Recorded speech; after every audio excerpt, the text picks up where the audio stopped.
Alright everyone, I decided to add a part 5 and 6 as well to the Countering Propaganda series, because 2 more for an extra day, and I'm going to keep them shorter probably than even before because of my withdrawal symptoms kicking in a little bit worse now.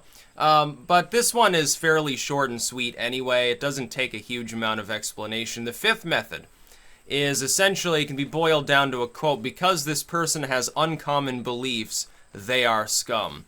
It's false objective morality, and the way it's practiced is this.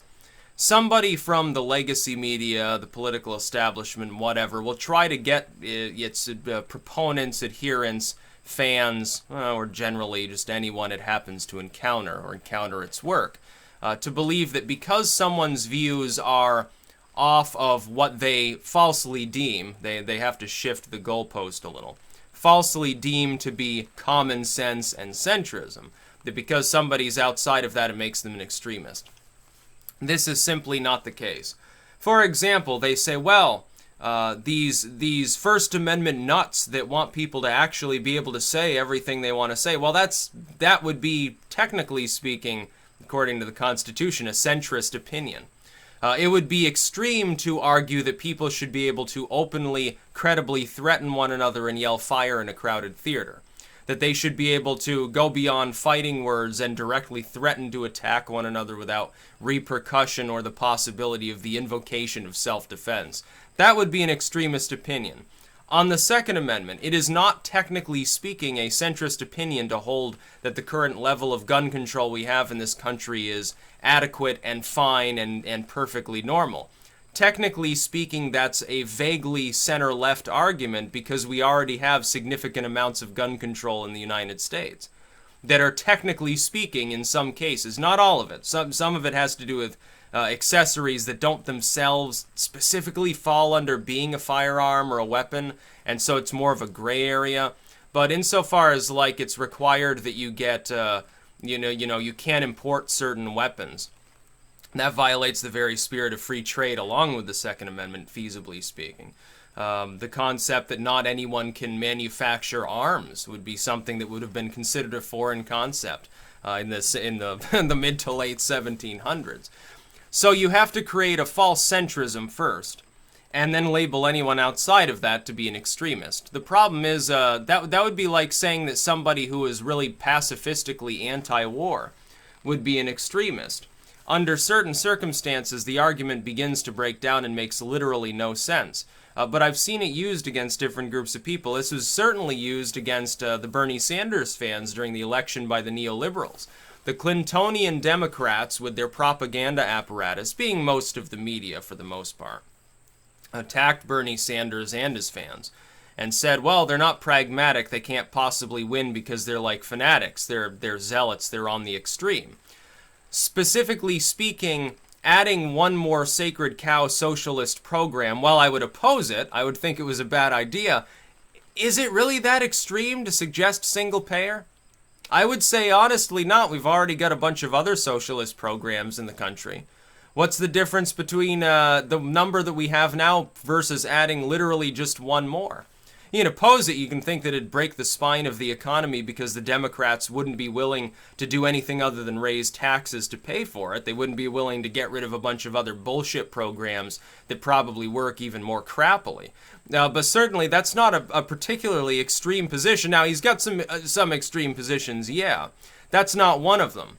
His stance on gun control is honestly to the right of the neoliberals in some ways. We would see the same with Trump. Trump himself is labeled an extremist. Why? Because he suggests things that the Democratic Party suggested in the 1990s. Oh, we need to fix the border, deport people who are here illegally, and have a better, visa system. Yeah, that was Bubba's idea of reform. He got glowing praise for it when he suggested it at the time. George W. Bush, same thing. Both he and John Kerry agreed on this. Al Gore agreed on it. None of these people were against it. It isn't until the middle of the Obama era that you get this social justice warrior bullcrap that really leads itself to say, well, open borders, otherwise you're a bigot. That was never in anybody's minds, far left or far right at the time. It's not an extremist argument what Trump has put forward. Most of his fans are not extremists on that token. But at the same time, It's outside of the false paradigm that they're hoping you'll just accept and believe in. And they combine this usually with labeling anyone who challenges whether their premise is true a bigot. You're a Nazi if you even challenge that the premise is true.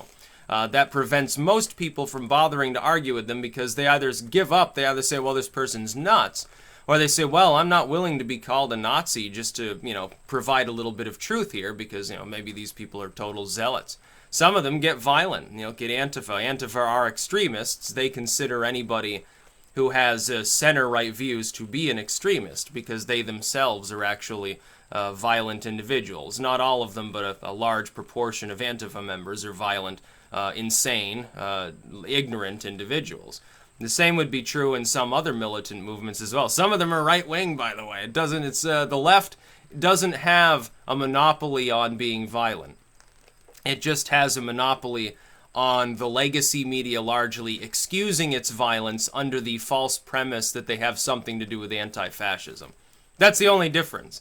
The legacy media lets them literally get away with murder because, oh, well, the person that they completely splattered here was a Nazi, and so, yeah, murder's bad, but, do we really care because it was a Nazi? It's like the person could be like a Bernie leftist. Well, they're still going to call them a Nazi. See, therein lies the problem.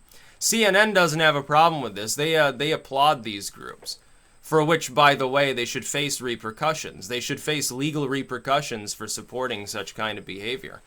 Because a lot of people, they cast themselves off as being the official mouthpiece of objective truth, and they're encouraging violence. It's a little bit different than if someone who just provides analysis is like, yeah, I don't really have a problem with this violent group. Like some leftist on YouTube is like, okay, kind of sort of like Antifa. Okay, who cares? You're not CNN. There's a little bit of a difference there. Freedom of the press, my ass. No, this is the freedom of the press right here. CNN is freedom to basically exploit everyone around you and be completely talentless hacks. And the same is true with Fox, Breitbart, and all these other groups. I don't have any respect left for any of them. Neither, by the way, should you. It's all propaganda. That's about all. Peace out.